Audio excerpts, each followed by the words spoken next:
But the one that we also remember was the one where you fought Brian Bugsy Watson. Bugsy. And you were in Rochester. He was in Quebec.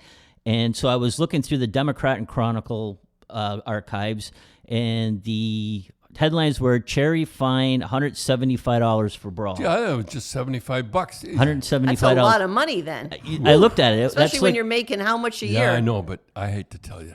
The club paid it. Yeah. So you want me to read? So I'll read it. You want me to read what the article Yeah, about go ahead. that? So this is the article by Hans Tanner, and it goes, a haymaker such as Amherst Don Cherry landed on Quebec's Brian Watson here Sunday night would have won a good buck for any professional boxer, but it cost Cherry $175 to toss the bomb that blew what had just been a routine hockey game into total conflict. American Hockey League President Jack Riley reviewed 2 television films of the third period brawl. Jack Button, he was the assistant general manager. I remember now, and he's with the what's the guy's name? Craig Button. Craig Button. Yeah, that was his dad. And go ahead. I'm sorry. So he was He was Jack Riley's assistant. Oh. Yeah. And it goes, so go on, it goes, the third period brawl, and talked about Cherry and Watson yesterday before levying a $100 fine on the Rochester defenseman. No suspension was included, so Cherry will be available for the 4th game tonight in the best-of-7 Calder Cup semi-playoffs finals where the Amerks have a 2-1 lead. And it goes, Amerks general manager Joe Crozier said ruling was very fair and indicated Cherry would see more action tonight than he had in recent weeks. In addition, Cherry was fined $100. Riley also fined goaltender Jerry Cheevers, and they always spelled Jerry Cheevers' name wrong. They always spelled it with a J. Jerry Cheevers for $50 for leaving the net and entering the fight, and accessing Quebec's Terry Gray $25 for leaving the bench and joining the altercation. I can't see Jerry Cheevers fighting. Wow, that's So it goes on. After viewing the films, talking with Don Cherry, Brian Watson, and referee Vern Buffy, there was no doubt in the mind that Cherry was the instigator of the fight in the penalty box, which spilled back onto the ice and could have resulted in serious trouble, Riley said. And he added Watson still had to pay $75 for his 10-minute game misconduct. The film showed Cherry threw down his gloves on the ice, skated to the penalty box without them, and stood fists clenched and sleeves rolled up, waiting for Watson to enter the penalty box. And I'll tell you the story. And this was on TV, folks, remember. So this, we'll do one more thing and then we'll go. But since no sticks were involved, a suspension is not called for, Riley said. I told both Cherry and Watson not to get into the idea about trying to use their hockey sticks on each other, and both said the same thing.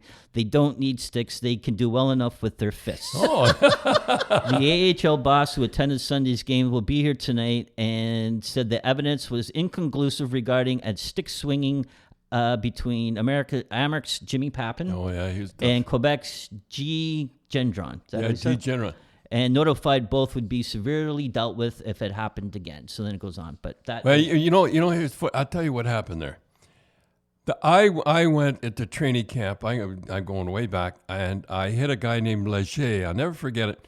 And it's Shawinigan Falls, and I hurt my knee, and I couldn't get back in the lineup. I mean, let's see. We had Larry Hillman, we had Al Arbor, Daryl Slide, Dwayne Rupp, and I was like the 5th guy. They were playing, so we had a team that nobody's going to touch, and I couldn't get back in the lineup. So I was sitting there, and nothing gets you. I hate getting dressed and sitting there. So with about 5 minutes to go, we were losing by a big 5-1 or something like that. And Bugsy Watson, Brian Watson, he was a pretty smart guy. He owned a restaurant after and everything. Yeah, he went to the NHL, played for Washington. Oh, he played for a long time in the NHL. I didn't. So anyhow, I knew when he put me on the ice after sitting there for the whole time, and Bugsy was really doing a real number on our forwards, knocking them down in front. And you could, in those days, if you stood in front of the net, you had to be tough. Not now. I mean, everybody's. You stood in front of the net, you were going to get. Oh, and the referees would let it go. So our guys were standing in front of the net, and Bugsy was knocking them down. So I went and stood in front of the net. What a fool I was, eh? Well, did Crozier put you up front? Yeah, I don't know. I'd forget. I don't know whether. No, he benched Al Arbor. Imagine benching Al Arbor. So as a defenseman, you just skated to the front of the net. I just skated up in front of their net, stood there. Looking for trouble. Yeah. And sure enough, Bugsy cross-checked me, and that's when I started the whole thing.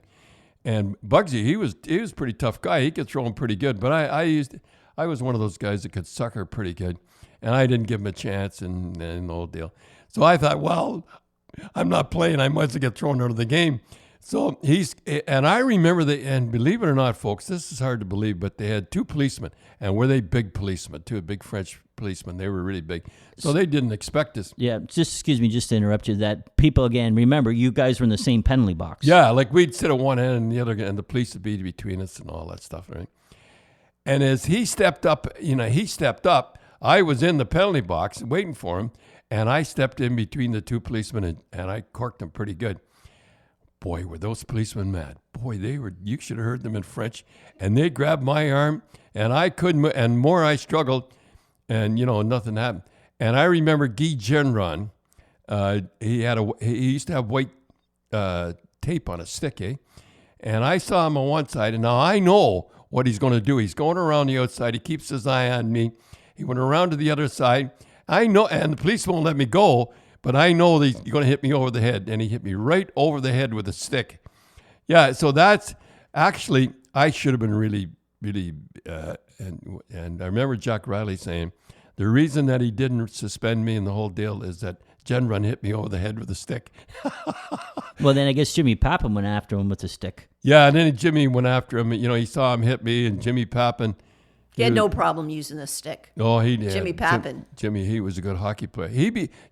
I watched those old films back in the 60s and that. He's the one guy, him and Timmy Horton, but Papin could play in today's game easy.